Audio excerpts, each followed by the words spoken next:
Bismillahir Rahmanir Rahim. Alhamdulillah wa salatu wa salam ala Rasulillah amma ba'd. Assalamu alaikum wa rahmatullahi wa barakatuh. Today we're going to talk with you about a term that many of you may not be familiar with. And this term is Mandoob. Again, we're talking about these different ahkam or rulings for our ibadat, for our actions, for our worship. So these are things that are very important. You should pay attention to these. Mandoob generally is used when we're talking about something that is recommended. Something that Allah subhanahu wa ta'ala wants you to do, but it's not something that you necessarily have to carry out. Now, when the scholars, they talk about Mandoob, they have a lot of different definitions. And we want to go over one in particular today. And this says that Mandoob is ما طلب الشارع فعله من غير الإلزام ورتب على امتثاله استحقاق المدح والثواب وليس في تركه استحقاق الذم ولا إقام. Now, what exactly is talked about here? Here we understand that it is something that Allah subhanahu wa ta'ala has told you that you need to do. Something that Allah has legislated in the religion. But He says here, the thing that differentiates between this and something that is wajib is that it comes, this talab comes, or this request comes, min ghayr al-ilzam. Meaning that it's not a necessity that you do it.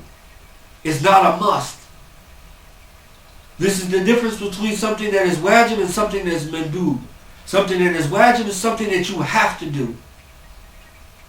And something that is mandoob is something that is not necessarily have to be done, but it is something that Allah subhanahu wa ta'ala requested that we do. And He continues on in the definition. He says, وَرَتَّبَ عَلَى امْتِثَالِهِ استحقاق المدح والثواب.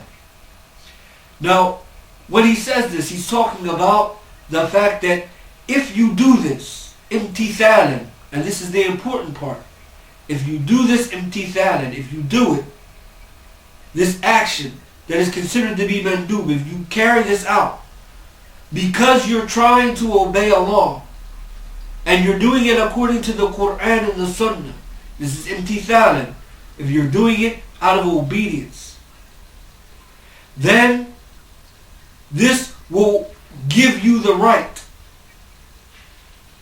to be said that you're praiseworthy and have some kind of reward for doing this. And remember, this is if you're doing it out of obedience. This does not include those things that you do out of habit. This is why this definition he brings, the fact that it should be imtithalan, that you're trying to carry out this ibadah that you have been commanded to do, or you have been told that you should be trying to carry out.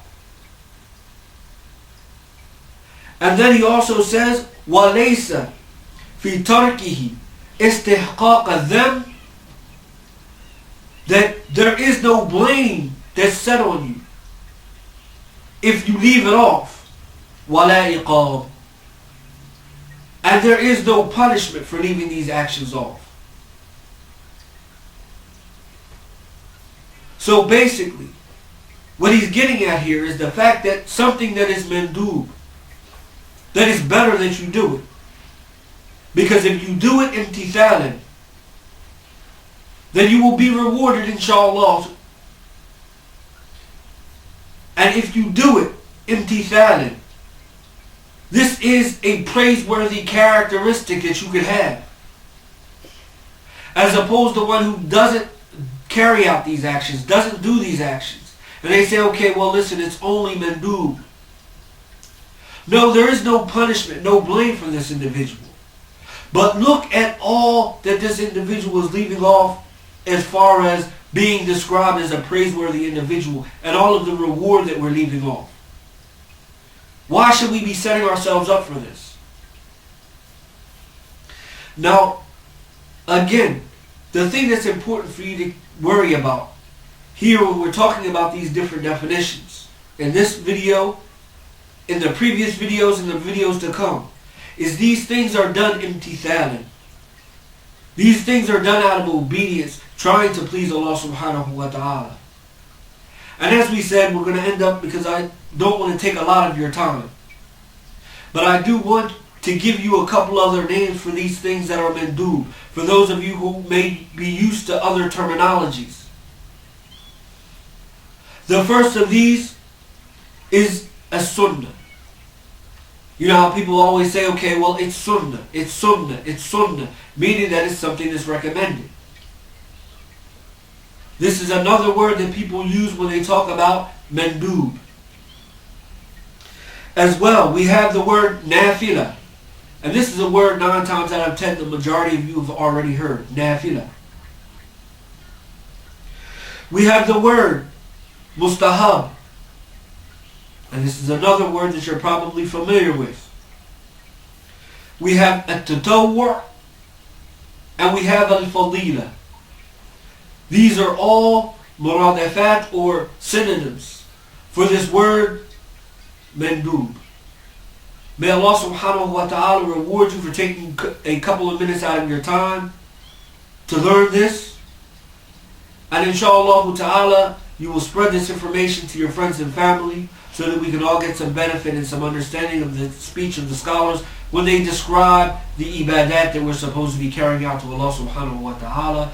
Jazakumullahu khair. Subhanaka Allahumma wa bihamdik.